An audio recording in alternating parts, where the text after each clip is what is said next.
Welcome to the SuperSpeedway.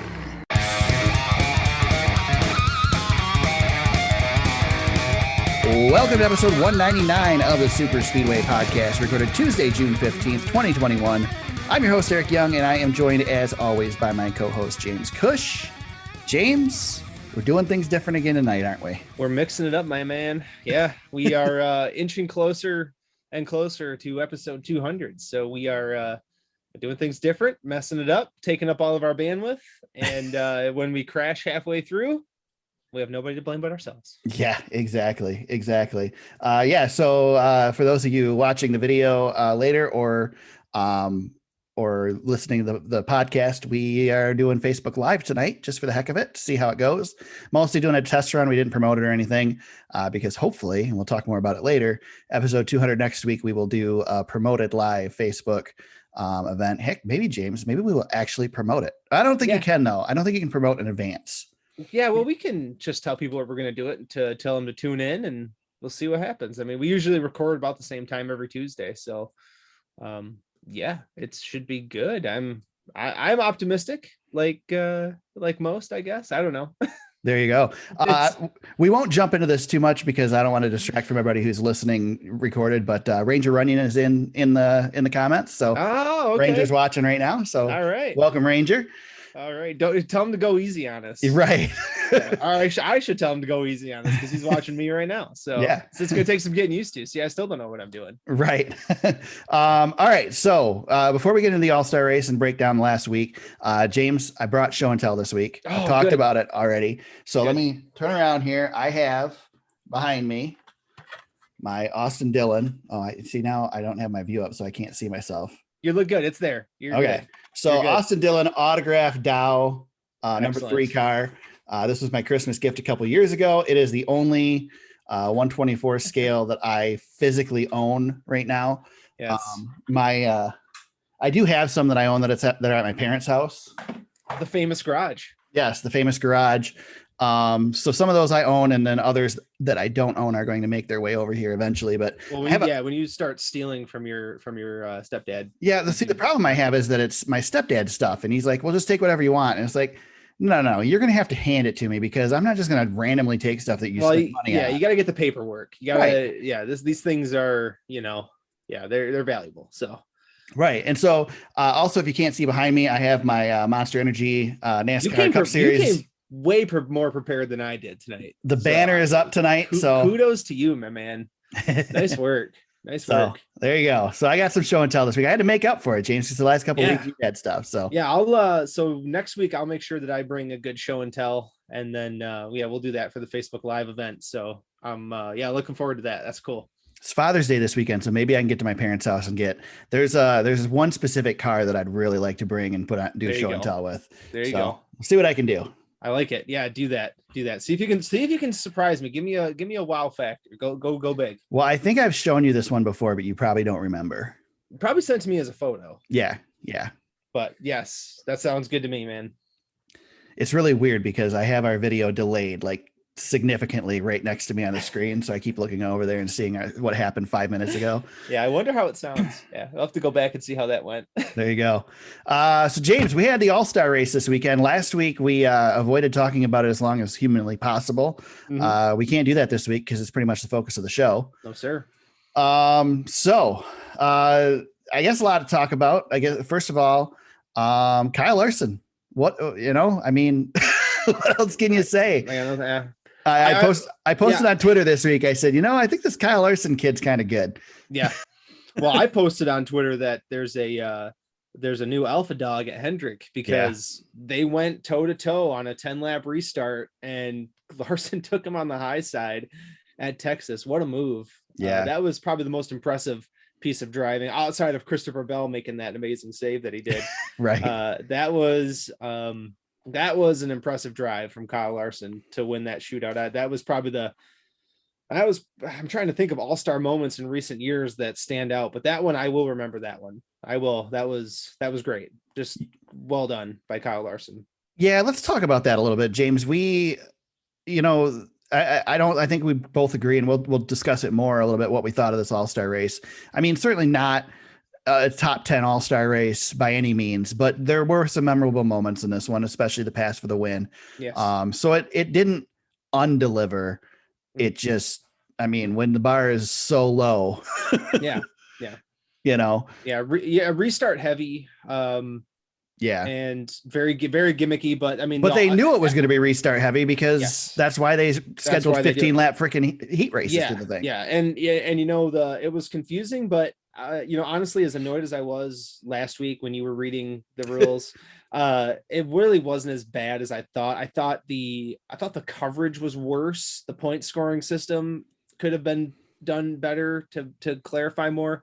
I was actually texting my brother-in-law this after the race. We were chatting a little bit, and I said, I hate that we're confusing fans even more, and I just feel like the All-Star race does breed confusion. That being said, though, I thought the final 10 lap shootout was as good as it gets with mile and a half racing. It really was a great 10 lap shootout. Yeah. Who cares how we got there? We mucked around for 90 laps and we figured out a 10 lap shootout. You know, if every all-star race ends with a great 10 lap shootout, I think it's a salvageable event. Do you agree? Or yeah, I think so. I mean, we've had 10 lap shootouts or 15 lap shootouts at the end before. And at Charlotte, we've seen the guy who gets the lead going into turn one be the one who wins the race. So the fact that we had a pass at the end, you can credit the PJ1, you can credit the lower horsepower, you can credit the aero package, whatever you want to credit for that, or just credit the well, hell, you know what, Keselowski. on Kyle Larson for making that move, whatever you want to credit. We got something we don't normally see or haven't seen in a while in the All-Star race. Yeah, and Brad Keselowski mounted a charge, and it never felt like Larson was getting away, and I think that has something to do with the rules package. I know, Eric, we've said this many times on the show that rules package in cool weather is great. Super hot day at Texas, super slick, but the weather was cooling as the race progressed. So when we had that 10 lap shootout, it was obviously at its coldest point in that day. I don't know if that helped or not, but a lot of factors there. Regardless, great 10 lap shootout, great drive, great restart. Kyle Larson, he's just on his own. You know, Eric, we talked about this season having parity and throw parity out the window. It's Hendrick Motorsports playground, and everybody else is just kind of living in it right now. Yeah. You know, since you mentioned that, I want to ask you a question, James. Yeah.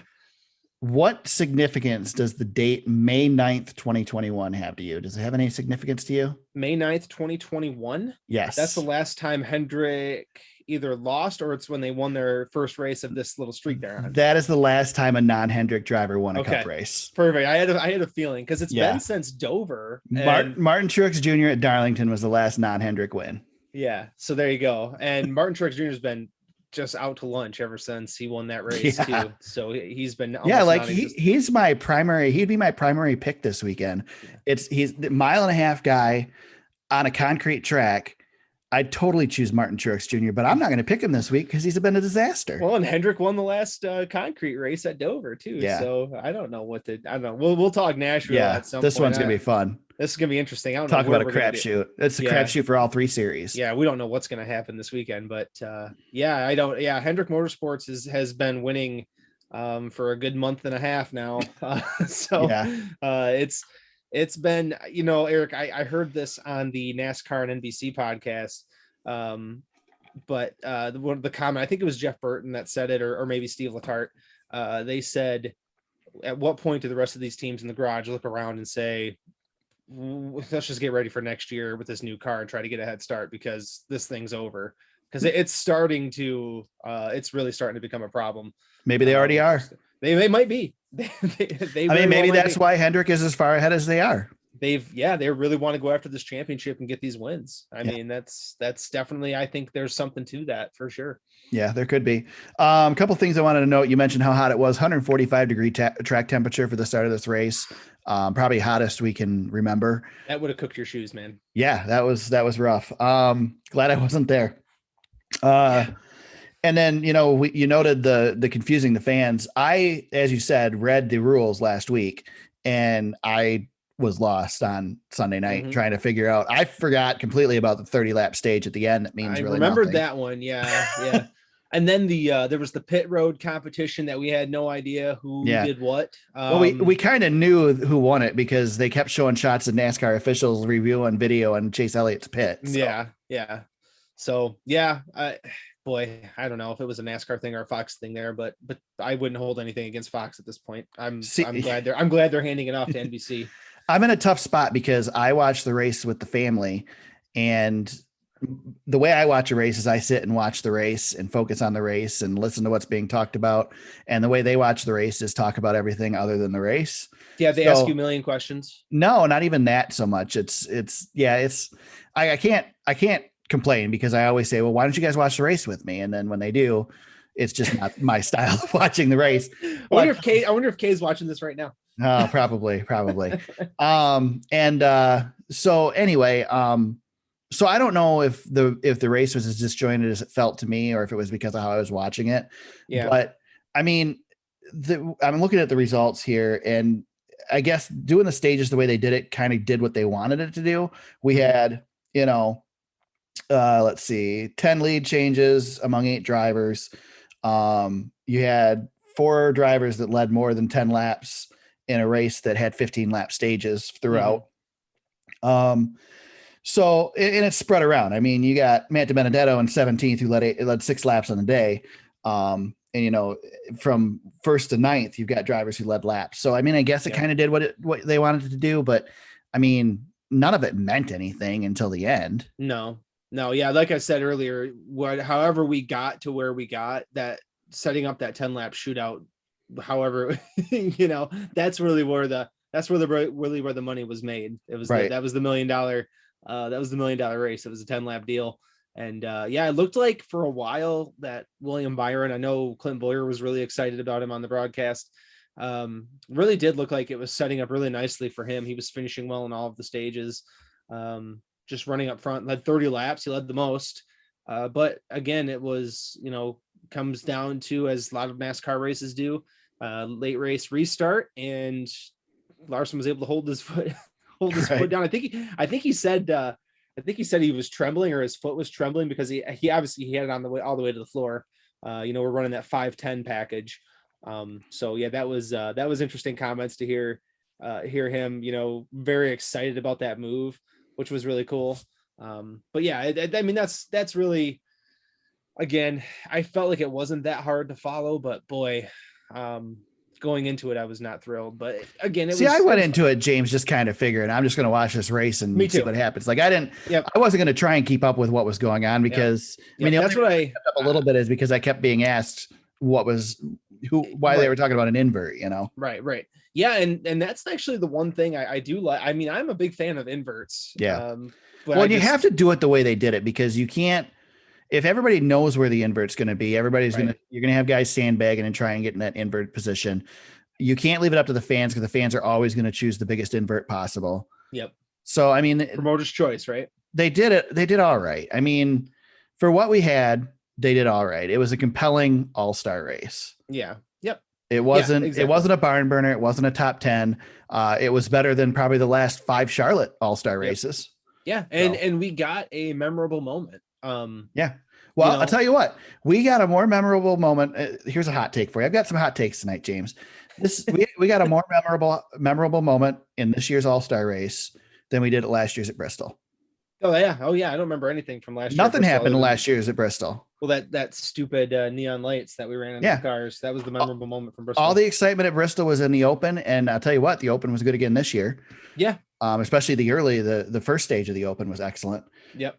All right, so just a couple notes on the all-star race here. Kyle Larson, it's his second all-star win in 5 all-star races.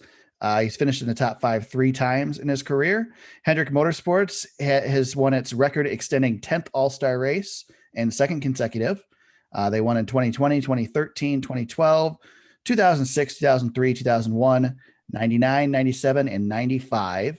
And Kyle Larson becomes the 8th driver to win the NASCAR all-star race more than once. He joins the club of Jimmy Johnson, who's won 4, Dale Earnhardt won 3, Jeff Gordon 3, Davey Allison 2, Kevin Harvick 2, Mark Martin 2, and Terry Labonte 2. Pretty good list. Yeah, not bad. All Hall of Famers on that list. Yeah. So, I mean, we kind of discussed it. I think the format could be just about anything as long as we get the 10-lap shootout at the end, personally. I don't care what the hell they do the rest of it. I didn't like the past where they've eliminated drivers. I like the fact that the full field's still there at the end. Otherwise, I mean, we can talk about PJ1. I think they need to take the PJ1 and just throw it away. I don't think they can at this point with the PJ1 on that track. It's so soaked in. They can't I know do anything it'll be there for decades. It'll be there when they dig the place up, when archaeologists dig it up in 200 years. Yeah. And they're like, what was this substance? Right. Yeah. Yeah. No, they completely ruined. I mean, Texas was never great, but they completely ruined that surface. We need to stop putting it down everywhere but Bristol. Put it on the inside of Bristol. It works at Bristol. Everywhere else, leave it alone. Yeah, we can't really use it much anymore. I mean, we've tried it. It's another kind of failed experiment. Yeah. I mean, dangerous in the IndyCar series. So yeah. Well, I mean, dangerous in all the NASCAR series too, when that stuff's not heated up. Yeah. I mean, it was 145-degree track temperature and the stuff was still slick at the beginning. So yeah. I mean, I don't know. Yeah, it's not doing what it's supposed to do. It's doing the opposite. Yeah. I mean, it created some wrecks, I guess. There were some spins that wouldn't have happened without it. Yeah. No, Eric, I wanted to ask you really quick. I put this in the notes, but mentioned it earlier. Chase Elliott, was that the shortest Alpha Dog run in the history of Hendrick Motorsports? I'd have to think, but yeah. He's not the Alpha Dog anymore. No, he's not. There's a new guy in town who's taken all of his stuff. I'm afraid. I wonder. Gosh, it's gotta somewhere deep down. I know Chase Elliott doesn't have any feelings, but somewhere deep down inside of Chase Elliott's soul, he's got to be bothered by this a little bit right now. Yeah, he's got to be, right. I mean, if you're in any sort of competitive sport, you've got to be bothered that there's a guy in your stuff kicking your butt.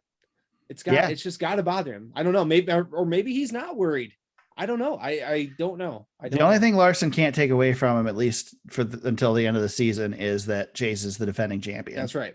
and maybe that's where Chase hangs his hat. Maybe he just says, hell man, do it now, but we'll see in Phoenix. You know, for all we know, Eric, we're going to have 400 cars racing for the championship at Phoenix. It wouldn't be a shock, would it? Not at this point. No. Yeah, actually, it'd almost be a shock if it wasn't that way. If it's not at least two, they're going to get two. They'll have a 50-50 shot. Yeah. Kind of like Penske had the last couple of Penske's the one who's had a couple of those, but yeah, I would be surprised if it wasn't. Penske and Gibbs have done it. I think Gibbs has done it quite a bit too. So yeah, we'll see. We will see. I just when I think of the top guy at Hendrick, it's always been those extended runs. Like it's a passing of the torch, right? Like Jeff Gordon handed it off to Jimmy, handed it off to. I don't know that Jeff Gordon never handed it off to Jimmy though. Jeff Gordon was still. Well, he was always the pretty man. Tight. He was quite knuckled on that torch. Yeah, he was always the man, but on the track, Jimmy was everybody knew Jimmy was the best. When you look at the performance on the track, Jimmy stole that torch and stuck it right with the horseshoe. Yeah, he did. Yeah, he did. He took it and ran with it as far as he possibly could. One other note you got in the notes here, James, I don't want to miss it, is Kyle Larson ran the Dream at Eldora. Well, one is heat. Yeah. and then won the All-Star Circuit Championships champions Monday night. So, I mean, the dude, Eric, he is, I'm just so glad that we're talking about that guy again. Yeah. Just talent, it was just talent wise. It would have been a shame if his career would have been over, considering the talent that he has. Remember how we were tiptoeing around it? I mean, I don't think you and I ever did, but definitely Fox was tiptoeing around him at the beginning of the year. Yeah, they can't do that anymore. No, he's taken everything back that he's I guess that was taken away from him, or he lost. I would phrase it as he lost it. Yeah. And he's definitely taken everything back. And then some with a vengeance. He is, apologies to Lewis Hamilton. Kyle Larson is the best race car driver in the world at this moment. There's no doubt about it in my mind. He will race and win whatever you put him in.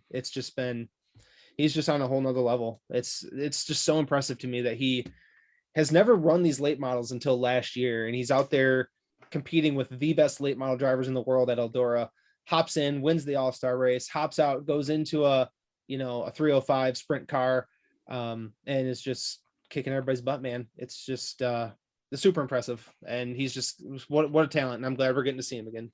Can we get him an Indy 500 ride for next year? I want to see what he can do in an Indy car. Yeah, it would be cool to see him give it a shot. It would. I mean, Heck, Jimmy Johnson's not doing it. Exactly. Yeah. If Kurt Busch can go and finish sixth at Indianapolis, I think Kyle Larson can do the same, if not better. So yeah, my thoughts. Trying to think if there's anything else worth hitting on in this one. I don't think so. No, I think we're good, bud. I mean, overall, it was a good race. Yeah. Good race with a low bar to beat. Yeah, I think I texted you and our buddy Todd in our messenger that it was a race that happened. Yeah. Yeah. It was, I that's tongue in cheek. It was a better event than I anticipated. So let me throw something at you here, James. I don't want to get rid of the All-Star race, but I also feel like the All-Star race doesn't feel like something special anymore. Mm-hmm. And we keep wanting to add tracks to the circuit, and we've got such a tight schedule. Why don't we just scrap these 2 exhibition races that we run, put them on the schedule, run a 38 race season? You're not running any more weekends than you're already running. All those guys that aren't running those races are still running, at least in the open. Let's just put them on the schedule, get rid of the All-Star race, and just run another race weekend at a different track. Yeah. I still think there's room for an All-Star race. I just, boy, I don't know, not to steal Jeff Gluck's idea, but I like the idea of running it where we don't run in a venue where we don't run. That was the next question I was going to ask is, does it make more sense to run the All-Star race somewhere that's not a regular, field that we race on or compete on, Yeah. Jeff and Jordan Bianchi have a great article in The Athletic this week about other alternatives that they could run the All-Star race at. Yeah. And I agree with most of them. Honestly, James, one place I'd really like to see the All-Star race at, if we keep it on tracks we race at, put the sucker at Homestead. Yeah, Homestead's a great track. Man, would this be a great race at Homestead? Yeah. We always thought Eldora would be good, and we ran Bristol Dirt. I mean, we could do something like that. I know we're going to talk SRX. But you saw the excitement around what local short track racing can be with SRX. You could explore some of the local short tracks around. I mean, hell, if North Wilkesboro gets that Marcos Lemonis money, maybe there's room there. Well, I think we're building a place in California that's kind of earmarked for the All-Star racing. Yeah, they're going to be stealing some stuff. Yeah. But there's ways where NASCAR can turn this event into give it a little homegrown feel. We're only running, I'm looking at the results, 21 cars in the official All-Star race, and you have all these heats and opens. There's room on a smaller venue for some of this stuff. That's an idea I really liked. But other than that, you make a good point that let's just run 38. But again, I don't know. I still think there's room for the All-Star race. Just like, we'll talk about this in a minute, not to step on our news, but it bothers me that we're not running the oval at Indianapolis, even though it sucks. Right. So yeah, there for me, there's still room for an All-Star race. I just, it would take some to do, See, I'm less hooked on the All-Star race because we run an All-Star race every week, the All-Stars race every single week. Yeah. So yeah, they have to compete with Cody Ware and drivers like that. Yep. But we still run one every week. So I would, as much as I think the Coca-Cola 600 has run its course, I'm okay with keeping the Coca-Cola 600 on the schedule because of legacy. Yeah, exactly. Legacy races. And like you said, with the Brickyard, I am disappointed that we're not running the Brickyard 400 this year, as ridiculous as that sounds. Although I do feel like the Brickyard 400 has been a decent race the last couple of years. Yeah. And I think part of that too, Eric, is if you can tie this in with maybe any sport, honestly. When you have a lineage of a history that's been built upon years, I know the Brickyard was a young race, but the All-Star race has been around for a long time. And you go back and to know that we still run a race that we can look back at a history of does mean something. I'm not sure exactly what that is, but it'd be like, if the Red Sox quit playing at Fenway Park, or you're a fan of hockey. the Red Wings stop playing at Joe Louis Arena, it does take something away from that, right? You know, when you lose some of that history. Well, here's something. Let me throw this at you, James, because I think this might surprise you. Is that the Brickyard's a relatively young race, you say, but the All-Star race is less than 10 years older than the Brickyard. That's right. Yeah, I mean they're still but you know what, Eric? Though too, to add to that point, NASCAR is not an old sport either. That's true. Compared to sports in this country, it is very young. In that regard too. So yes, I mean we say it's a long history, but we think it might be a short history for some of these races, but really, the Brickyard being 1994 was, not even 50 years into NASCAR's existence when you think about that. So it's still very short period of time. I mean, we still have a lot of our living legends, trolling around. So yep. Always like to shout out The Athletic. So to go check out that article with Jeff and Jordan. Nice work over there as always. All kinds of other good stuff on a lot of good pieces from those guys this week. Yep. It's great work. Good stuff. All right, let's talk some other races. There were actually races that mattered this weekend at Texas. We'll start with Saturday afternoon. We had the All-Sco Uniforms 250 in the Xfinity Series. And big shocker, I don't have a soundboard tonight, James, but if I did, I'd hit the old KFB button. The old KFB. There, I'll do it for you. Yeah. Kyle gets the win. One race away from retirement in the Xfinity Series. That's what he said. That's what he said. He said when he won 100 races. That's the only reason I put that in the notes. It's not going to happen. He's going to race. Yeah, he's going to race as much as he can, especially when they put the Kyle Busch rules out there to keep him from racing. He's going to keep doing it just to take people off. Yeah, he pointed out again this week that this would have been done a long time ago if they would have changed the rules. Yeah, it bothers him. It does. He cares about his stats more than any driver. Yep. He wants those numbers. So yeah. I mean, we can save this because we're going to keep talking about it, but he's going to win that 100th race. And it's just incredible what he's done in the lower series of NASCAR. Well, there was talk this week on Twitter about whether he can reach 300 in the top 3 series. And the argument was if he does quit in the Xfinity Series, then he's not going to probably do it. Yeah. It's going to be hard with him only being able to run 10 combined 10 Truck and Xfinity races a year. I mean, he'd have to keep winning, 8 of those or so a year for a long time. Because his cup wins have trickled down here a little bit, unless he gets hot again.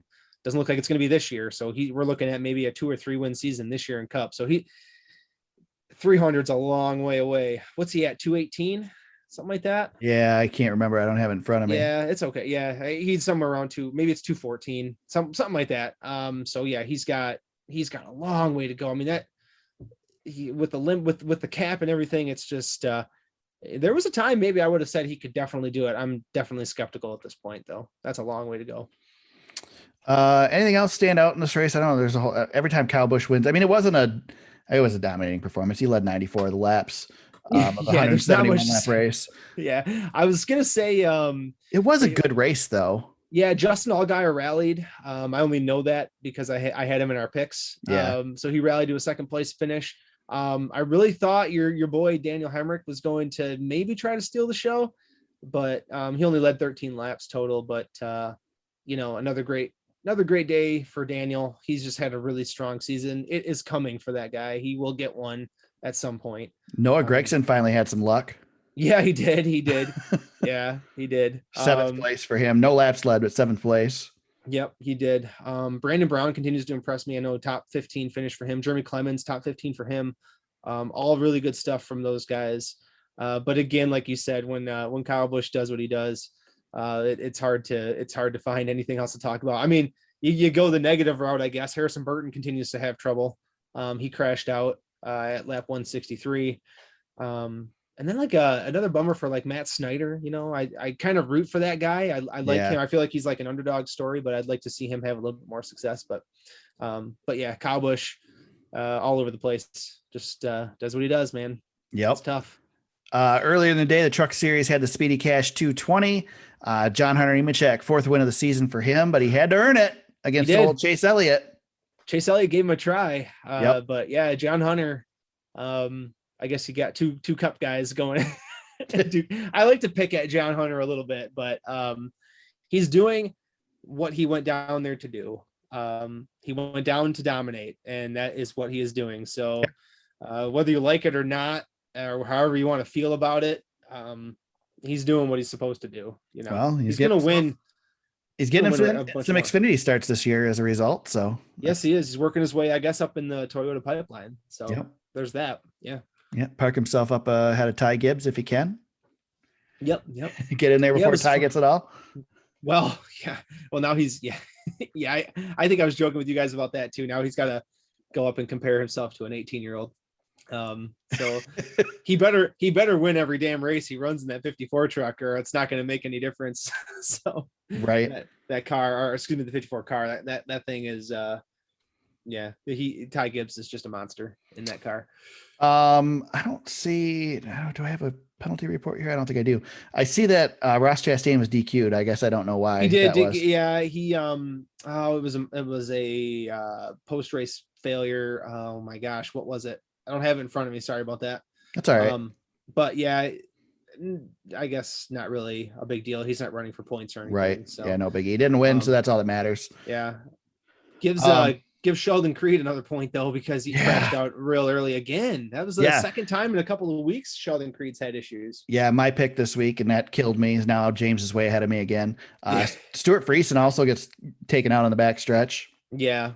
Truck race is always, I mean, gosh dang, dude, those guys always put on a good show. I watched a little bit of the race, but a lot more of the highlights, and still, I mean, the truck series is really fun, man. Yeah. Really fun. Yep. Drew Dollar had a pretty good hit too. Jennifer Jo Cobb brought out a yellow, stopping on pit road. All the good stuff. Normal truck series stuff. She finds her way into the show. Of course. Yes. And with that, we leave Texas Motor Speedway behind until the fall. And my computer keeps trying to tell me to update my password because it's annoying. All right. Let's talk some news, James. You mentioned the Brickyard is no more. The Brickyard 400 anymore. The Indy Road Course now officially has a name.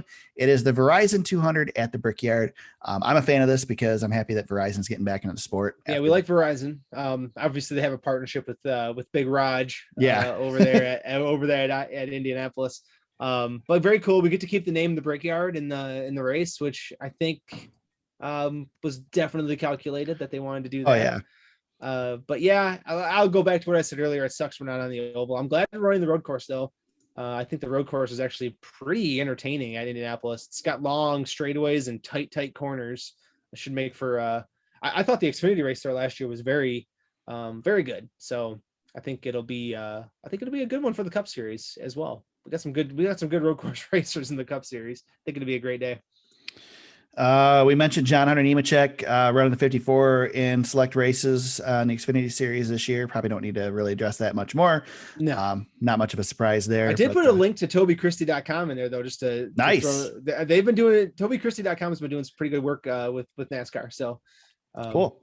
Throw the link in the show notes to their article, so maybe people can check out some of the stuff that they got going on there. Something other than J-Ski. Something other than J-Ski, yeah. You can tell James did the notes because there are links to sites other than J-Ski this week. Yeah, and we should mention John Hunter's not actually going to be racing the 54 until late in the season. We're talking playoff type late, so Bristol, Texas, and Phoenix. So, and then Texas and Phoenix are two of the last races of the year. So it's going to be a little bit before we see him in that car. Before Ty Gibbs takes over full time next year. There you go. Brad Keselowski's being asked about his 2022 plans, and he says he can't say. Yeah, I mean, we all know, but you know, like I feel like it's just going to be a weekly thing. I even put in the show notes, it's not news. It's just here's your Brad Keselowski update. So I like so Roger Penske, I think, tells the full story. Jenna Fryer's tweet. Roger Penske met with media. Some of what he said on Brad Keselowski. He says, we have a contract with the rest of the season. Anything he's going to do or we're going to do, we'll make announcements properly at the right time. That's basically saying, he's leaving. He's out. Yeah. Will Cindric be in the 21 next year? I don't know. Can Matt DiBenedetto possibly return to the 21 next year? For me to discuss drivers, what is it, June or July? The season isn't even over yet. We haven't made any permanent decisions on drivers. There's a lot of moving parts. Yeah. As they're bugging him at was he at the Grand Prix of Detroit? I think so. Yeah, he man,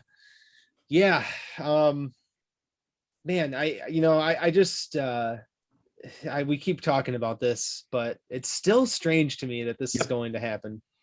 that Yeah, it was he is strange going to to me leave. when Tony jumped ship from Joe Gibbs too. Yeah, So we'll get used to it, but yeah, Brad Keselowski leaving for if you think about what Roush. Tony did, James, I mean, yeah, he went in there with a Hendrick partnership too, but that was a similar move to this. I mean, he went to maybe this is even an easier move for Brad because Brad's going to a team that has been established. Yeah. The team that Tony went to was not established at all. Yeah, I remember having a pit in my stomach when Tony announced that he was leaving Joe Gibbs, and I thought, why are you doing? I mean, this literally is a very similar move. We don't expect Roush to give half the company to Brad Right. for free, like Haas did for Stewart. But think about what that's done. I think Brad's obviously a smart guy, and he looks at what Tony Stewart has been able to build off of that partnership beyond racing on the track.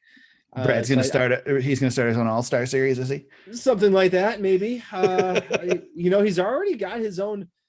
I think we go back to one thing that Brad said a while ago. Eric was he wanted to be just like Roger Penske someday. He wanted to have businesses that supported his racing and so on and so forth. And he's got the business now.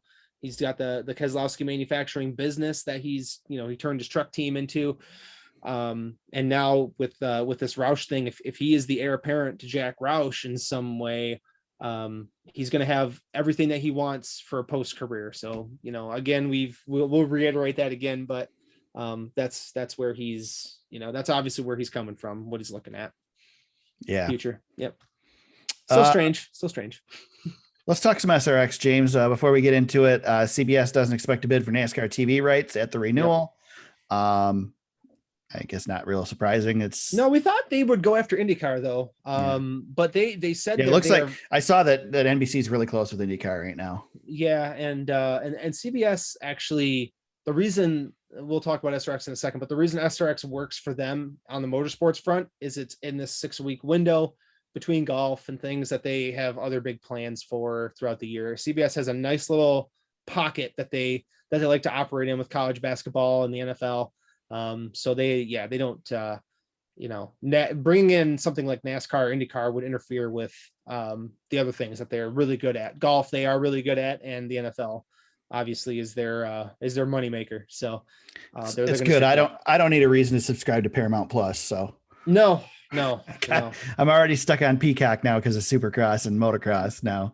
I know. So. Yeah, I gotta do something because of the NBC Sports app's not gonna be around much longer. So, right.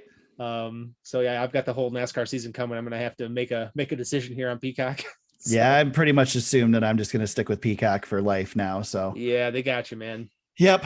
Yeah, Peacock, Netflix, those are done deals. Yeah, well, when you talk about streaming services, that's a big thing for streamers, Eric, is live sports. A lot of places, Netflix does not have live sports. They cannot compete on the live sports front, but you see Amazon is into the NFL now. So, and that's the thing though, James, is you gotta watch it. What if Netflix decides they want to make a bid at NASCAR?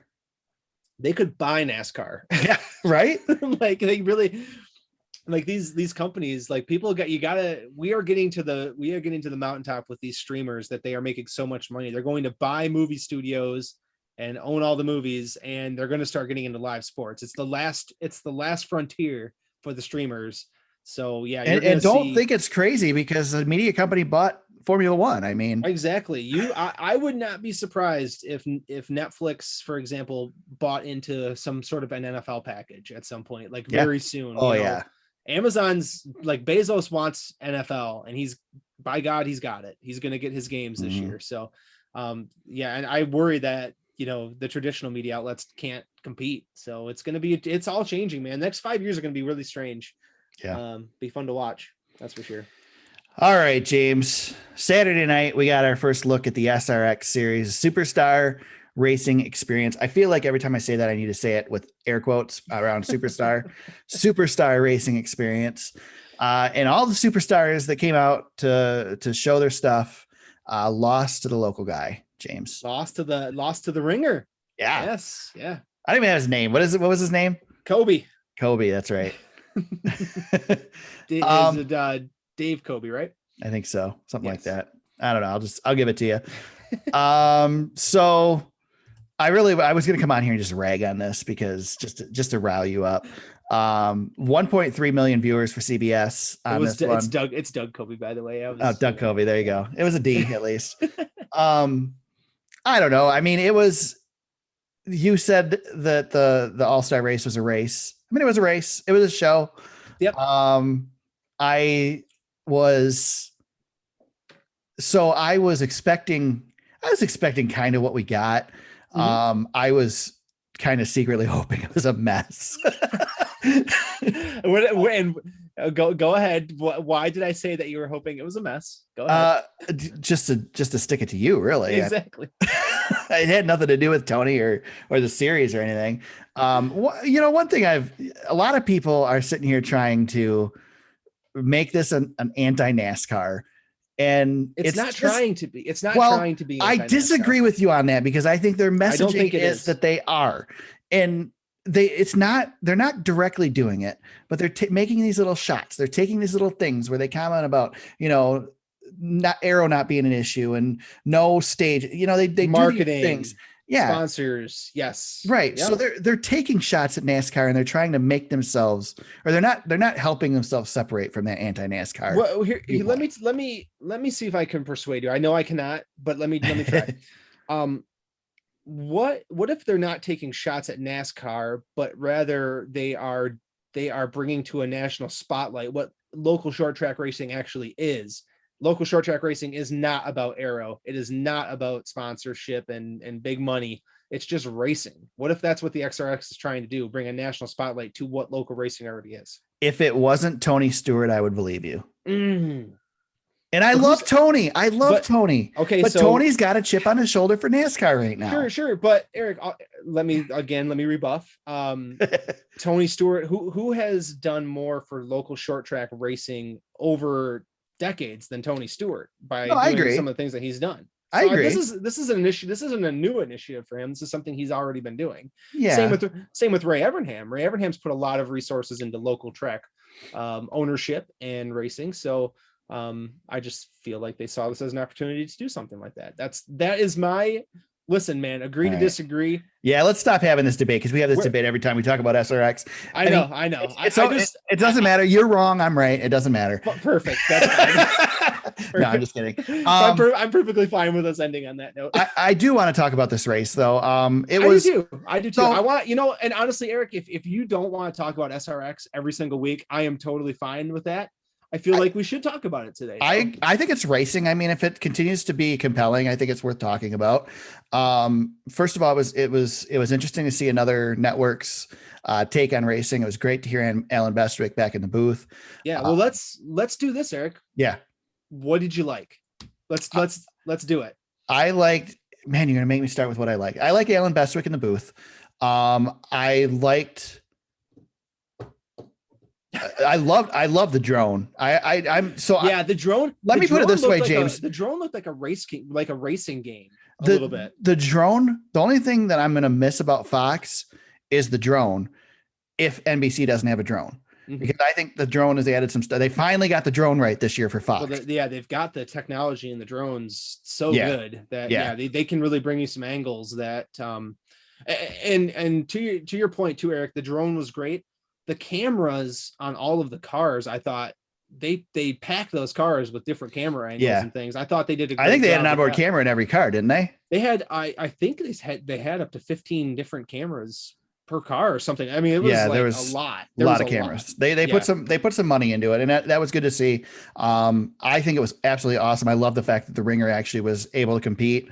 They say that the point to these cars is that they're designed to be easy to drive, but hard to drive fast. Yes. I think that might have shown itself there. So I like that. I liked the competitiveness. I would have liked to see it maybe be a little bit more competitive.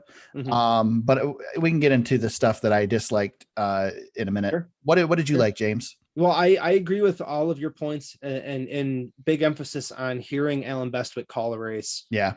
Man, I miss that guy. And if you close your eyes listening to the race, you can almost until Danica's screeching voice came on. Well, you could almost imagine that you were listening to an old MRM broadcast. That's what Alan Bestwick does for me, because he's the voice of my childhood of NASCAR. Yeah. He's 90s NASCAR to me. So I love Alan Bestwick. You hear Alan Bestwick, if you're like me, you hear Alan Bestwick and you picture yourself sitting in the stands at a race because you hear MRN over the speakers at a race. Bestwick and Eli Gold does that to me too, because Eli Gold still calls Alabama football games. So once in a while he'll make it on like a sports highlight, and I'll hear Eli Gold calling football, and I'll be like, oh man, Eli Gold, that's my jam from back in the day. So yes, Alan Bestwick was number one. I thought the racing itself was very good. I actually enjoyed the racing. I liked, obviously some of the moments that stood out were not so much the crashes, but like Marco Andretti coming in, making it a 3-wide battle for lead. I thought the restarts were actually pretty good. Yeah. I think Stafford's a very technical and very tough racetrack, and I think that's why you saw your local ringer, Doug Kobe, go in there and basically kick everybody's butt. I liked that, and I liked the heat race format. I don't know if I liked the clock, but I liked that there was a first heat, there was an invert, and then you had to work your way up for the qualifying position of the final for the final segment. What is the point in racing for that first invert? There's points attributed to it for the championship standings. Okay, so gotcha. See, I didn't realize that. Yeah, so each heat awards points 12-1. So if you win the heat, you get obviously you get a maximum points, and then the points double at the end of the race for the last heat, or for the third segment there. So there's something there.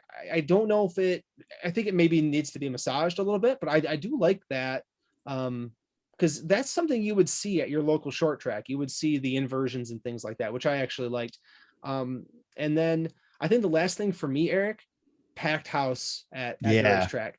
That was cool to see. It only seats 10,000, but 10, but there was 10,000 there. Yeah, and CBS did a great job of showing the energy of the fans at the racetrack. I thought they nailed it on a couple of things. That did very well for a first race for a new series. Thought they did a few things really well. Yeah, I was concerned with going into a short track that doesn't normally have TV broadcasts. It's tough to light those places. It's tough to. Yeah, it looked like a prime time event. So they did good with that. Before we move on to things we didn't like, I do want to throw in Danica because to my likes, because this is where we're going to disagree. Because now let me set the preface for this. I can't stand Danica Patrick on the Indy 500 broadcast. Every time she talks, I just want to punch my TV. But her role in this, despite her lack of knowledge, I enjoyed. I thought she did well. I think she held herself well. But as with the All-Star race at Texas, the bar was extremely low. So tell me, how low was it, man? It was pretty low. You didn't have to get very high off the floor to get over that bar. So, man. All right. Things we didn't like, James. I'm going to say the heat races. I don't like the heat races. My biggest issue is that we tore up half the field before we got to the feature. Sure. But probably the thing I disliked even more than that is that, and I guess I didn't realize the points thing, so that changes things a little bit. But like when I go to my local short track, if the heat race is the same field as the feature, that annoys me. Sure. Yeah. There's no eliminations there. Yeah. Well, we've got 12 cars. Let's run 2 6-car heat races and let them battle for inside outside positions or something like that. So we don't see the full field until the big main event. Yeah, I don't disagree with you there. I think that's not a bad idea. I think SRX might push back on you and say people come to see these drivers. Yeah.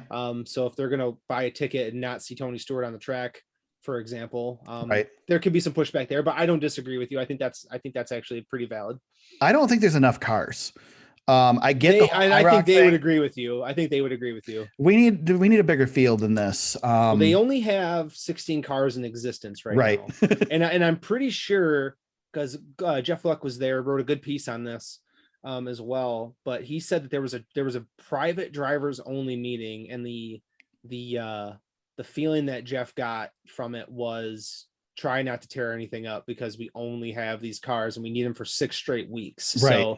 So I don't know if that's 100% true or not, but that's what he was saying. So. That right there. See, I didn't get a chance to read Jeff's article when he teased it on Twitter. I couldn't find it on Athletics site, and then when I saw it up there recently, I forgot to click on it. That I think might might be the reason that I felt, James, and I told you this week, that I felt the race felt funny. Something felt funny about it. Something didn't feel authentic. And watching was Stewart, watching Stewart drive was interesting to me. He was very careful. He's very careful. Yeah, it just something felt like we were trying not to overdo it, and almost like they were told ahead of time to ease up. And now that I know that, maybe that is the case. And I'm more accepting of that than the thought that I had, which was they were told ahead of time, let's make it a show and make it exciting and do the Monster Jam thing and make it look like it's close when it's really not. Yeah. Slamming and banging. Yeah. Because I was bothered with the fact that Greg Biffle came right through the entire field with tires that had half the wear on them that everybody else had, and then gets the lead and suddenly drops anchor. Yeah, and throw that into things I don't like. I was not too thrilled about Greg Biffle getting a new car with fresher tires and able to drive through the field like he did. That kind of got in my craw a little bit. Right. I wasn't too happy about that. Yeah, I mean I'm okay with the backup car thing for an IROC race. They did that in IROC. But yeah, the tire wear thing, IROC used to have, and I mean this was the first race, so they don't exactly have it, but IROC used to have sets of tires that had, 25 laps, 50 laps, 75 laps in the pit that they could put on cars if they cut down a tire. Yeah. So I don't know. It could be an inventory thing too. They just don't have that built up just yet. But I think, if this continues for the next couple of years, maybe that's something they would consider. So yeah, it's good. I mean, I guess really that was about it. I mean, I thought it was compelling. I'll tune in next week. That's good to hear. I'm glad to hear that you're going to tune in next week. That's positive. I sat through iRacing NASCAR. Well, they're going to be racing at Knoxville next week, so that's a reason in itself to tune in. The next 2 weeks are on dirt, and they're going to be fantastic. I'm curious to see what they look like on dirt. Yeah, me too. My cousin's talking about trying to get tickets to Eldora, so I'll be interested to see what he says if he goes. Yeah. So. So real quick, things I didn't like. Obviously, Danica, not happy about that. Greg Biffle, not happy about that. I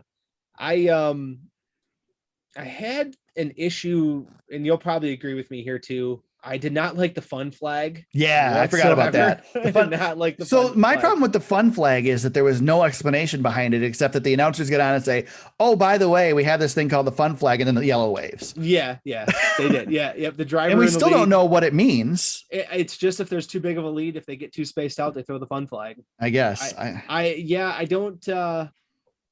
I didn't like that. That did not seem like I know they are doing this for the fans in attendance and the fans on this is a made for TV product, so I know the reasons why. Just doesn't feel pure to me. I got really annoyed with all the people that watch this and were like, "Man, this is so much better than NASCAR." It's not, but I love the fun flag and I love the wing on the cars. It's like, guys, where have you been? Like, yeah, I get it. That's a select few. It's not everybody, but yeah, NASCAR has its issues, but it still puts out a pretty good product. You can't compare the first race of this series with aged superstars and. It's not the same thing. We got to be careful. We're not doing that. NASCAR Twitter can get a little wild with stuff like that. I know you're not NASCAR Twitter, right? I know. It's just we got to be careful with what this is. I'm trying to temper my expectations. I was looking forward to this series. I bought the video game because I wanted to drive the tracks and all that stuff. And I'm looking forward to the tracks that we're going to run on. We've got some good tracks coming up that I think are going to be really exciting and put on some good racing. And hopefully by the time we get to Slinger and Nashville, we've got ourselves, a better feel for these cars and some rooting and gouging and some good driving. I want to see a good show. And I feel like there's something here to build on. That's the best thing that you can say. Yeah, I think so. I mean, they put together a series during a pandemic. When there's a shortage of everything, Yeah. I mean, Alan Bestrick noted that during the broadcast. It's pretty incredible what they've done, and they didn't fall flat on their face on Saturday night, which is, I mean, again, I was secretly hoping they did, but that was mostly just to get at James. I'm glad they didn't. I'm glad that it worked out well, and I hope it's something we get to see stick around for a while. I am a fan of motorsports, and so if it's a motorsport, I'm going to be a fan of it. So I will support SRX, and hopefully Yeah. And just don't come for my NASCAR, man. Yeah. And if anything, like I said earlier, there's really good racetracks coming up. And if these cars can put on a show at some of these tracks, it's going to be fun. Knoxville, I don't know what Knoxville is going to be. Knoxville is a big dirt track, so they could get spread out a little bit. But Scott Bloomquist is coming to town, so we'll see if they can beat the ringer at Knoxville. But Eldora is going to be. I have high hopes for Eldora. I don't think Eldora can put on a bad show. And then obviously Slinger's coming down the line here, which I am very much looking forward to. If you're watching NASCAR and you think you've seen a track like Slinger, you haven't. It's something completely different. So it should be good. It should be good. All right. James, you want to talk about coolers? I don't think so. So if you're not on NASCAR Twitter, James mentioned NASCAR Twitter. If you're not on NASCAR Twitter, first of all, Jeff Gluck put a tweet out today that NASCAR Twitter seems to be very unhappy lately. What are some things that you would like to see NASCAR do to change or to make you happy? I don't know. He must apparently felt like just blowing up his replies on Twitter. He's pretty brave for making that or putting that question out there, if you ask me. But so on NASCAR Twitter, there is a celebrity plumber. We'll just leave it at that. Celebrity plumber. Yeah. Who is, I guess I'd never heard of the guy before, but you don't know who Randy is? I don't know. No, don't name him. I'm not. Oh, sorry. No, it's all right. Well, you listen, you have to piece that together. So famous plumber. Yeah. No, Mario. Mario. Yeah, right. I have no idea who he is, but apparently he likes to pick fights with people and make a big deal and be vocal, and he's very loud. Yeah, he's loud is the way to describe it. So his latest crusade, I guess, is what we'll call it. I'll call it a crusade. Is coolers at NASCAR races, because apparently Texas Motor Speedway did not allow coolers this weekend at the All-Star race. Something that he was completely surprised by, and said that it was brought up without his knowledge in advance. Despite the fact that Texas Motor Speedway put out a tweet prior to the race weekend that said that coolers were not allowed. I have it in the show notes if you want to see it. It's on their Twitter account. I stumbled across it today. So here's the thing. I'm not going to go really deep into this because I don't want to give it more. We got to make this one quick. Yeah. Who gives a crap? Like, I get it. It was hot at Texas, but NASCAR is like the only sport where we're allowed to bring coolers in anyway. So be happy where you can bring them in. And I think this has a lot more to do with, did you think the people at Texas Motor Speedway were like, yeah, let's piss off all of our fans by saying they can't bring coolers? I'm sure it has to do with protocols and stuff like that still. Michigan had an issue back several years ago when they decided that you couldn't sell. They changed something with the alcohol sales. And so Michigan did a thing where I think one year that you couldn't bring the coolers in, and then the next year you could, and they stopped selling beer at the track because you couldn't do both. And I don't know, I don't think there's a reason that the SMI tracks are trying to piss everybody off. This plumber idiot is trying to lump in Nashville because Nashville also has a anti-cooler policy this weekend, and he's attacking SMI for it, despite the fact that in his infinite wisdom, Nashville SuperSpeedway is not owned by SMI. It's owned by Dover. So anyway, I guess you gotta consider the source, and we're probably spending too much time on this anyway. Yeah, we are. Did you? Usually I don't push you off a topic when I'm getting close. No, I was gonna say, did you listen to the plumber on Moody? I did not listen to the plumber on Moody. I can just imagine, because I'm sure Moody was totally in favor of the no cooler policy. Well, yeah, anything that is pro NASCAR, we know Dave Moody's gonna do Dave Moody stuff. Yeah, I don't know, man. Here's the thing, James. I hate having to try and get. First of all, let's put it this way: I haven't sat in the grandstands in a NASCAR race in like 5 years now, so I'm not really the right person to be talking about this to begin with. Yeah. But when I did, I'd sit in the bleachers and turn forward MIS, and to try and get through the aisle with everybody's freaking gigantic coolers that obviously didn't fit the thing outside the track that your cooler's supposed to fit in. Yes.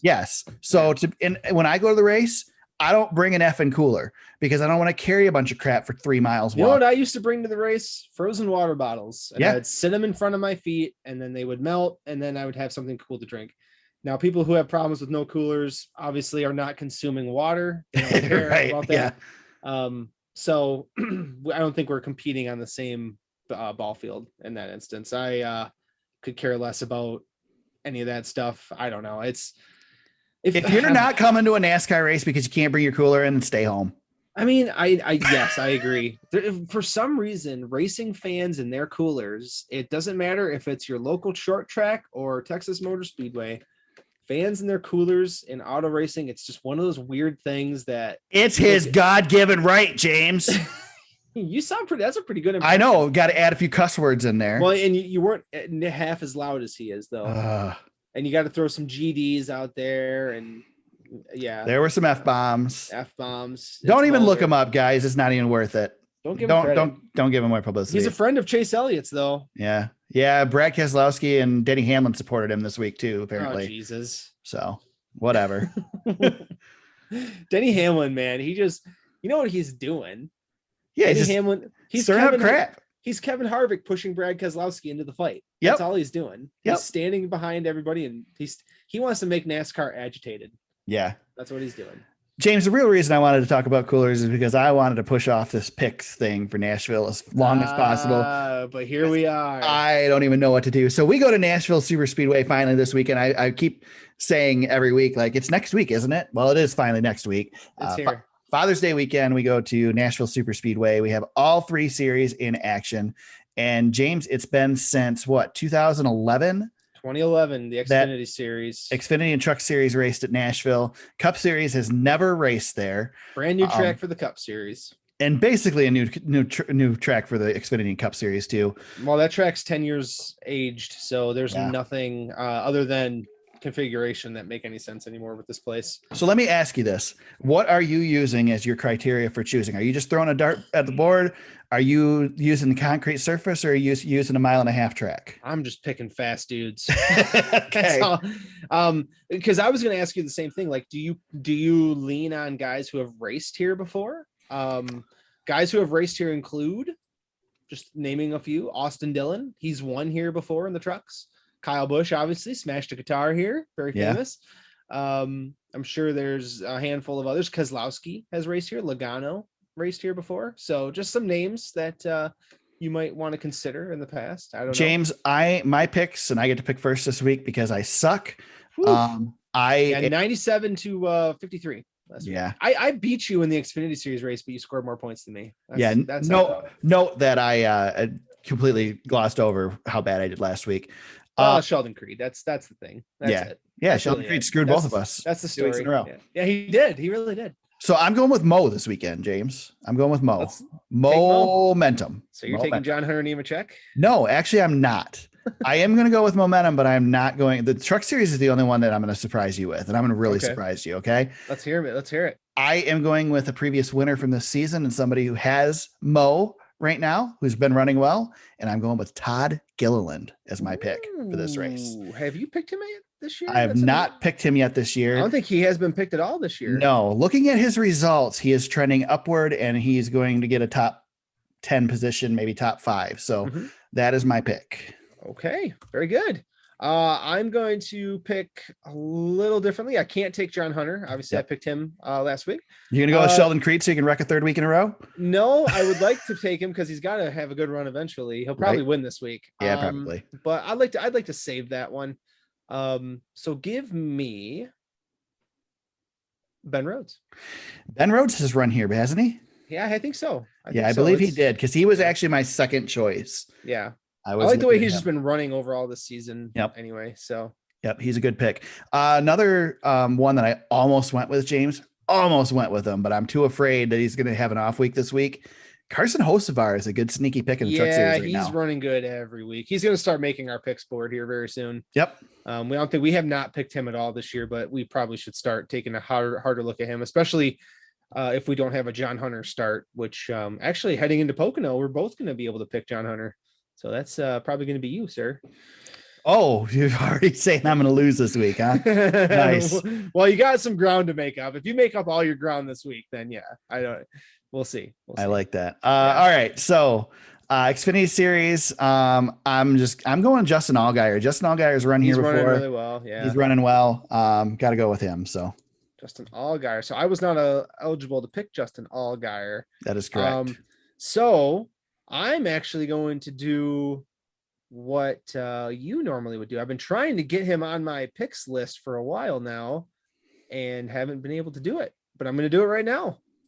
Daniel Hemrick. There you go. I already have him on the board. Yep. I have been wanting to try to get a pick on that guy because I think he's going to win a race. I should note that I think, didn't Austin Cindric win Dover?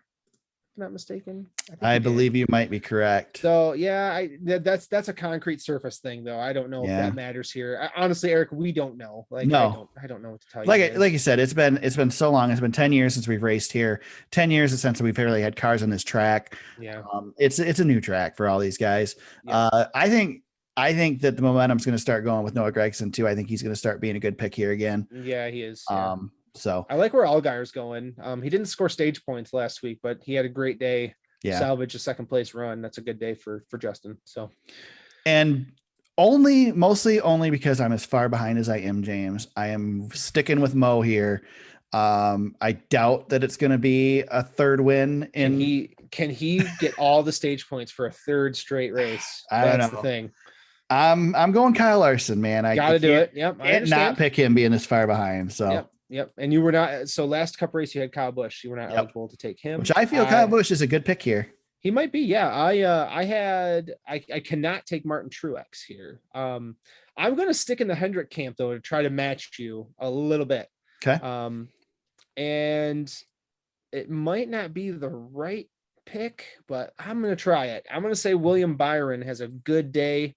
He's probably got more sim miles. I was going to say he's probably a great pick. He's probably got more laps than anybody. That's kind of my criteria. Isn't this weird? Where we have nothing to go off of. So, like I said earlier, like you can go with somebody who's raced here before, like an Austin Dillon. I think Austin Dillon actually might have a good day. I think Joey Logano might have a good day. But I like Hendrick's speed. I don't know what to expect, but I'll take one of those Hendrick cars and try to match you. I'll go William Byron here. Nice. And see what he can do. James, you know who else is really good at Nashville, was really good here in ARCA? Let's have it. Me.